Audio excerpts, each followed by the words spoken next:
Hello, my beautiful family. We are now on day 17 of our Book of Mormon reading. Today we're going to be reading a message of rejection. Soon after Nephi gets settled at the Promised Land, he is commanded by God to begin writing the plates, and he's told where to find the ore to create the plates that will be the Book of Mormon for the most part, not this little bit that we're reading right now, which is a story for another day. But he recognizes that for the most part his record is going to be trampled under the feet and not accepted. That some will, but not all, not many, which is also true of the mission of Christ. And so this is what he talks about in this chapter, is that through Christ, through his great love, he is willing to be trampled also under the feet of men, to be scourged, smitten, and rejected, to condescend below all.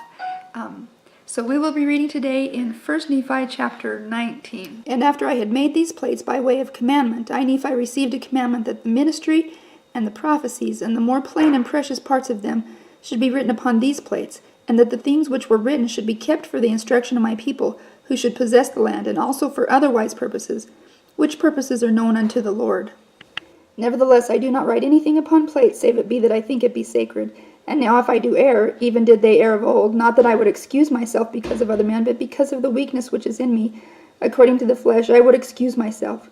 For the things which some men esteem to be of great worth, both to body and soul, others set at naught, and trample under their feet. Yea, even the very God of Israel do men trample under their feet. I say trample under their feet, but I would speak in other words. They set him at naught, and hearken not to the voice of his counsels. And behold, he cometh, according to the words of the angel, in 600 years from the time my father left Jerusalem.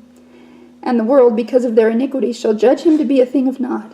Wherefore they scourge him, and he suffereth it. And they smite him, and he suffereth it. Yea, they spit upon him, and he suffereth it, because of his long loving kindness and his long suffering towards the children of men.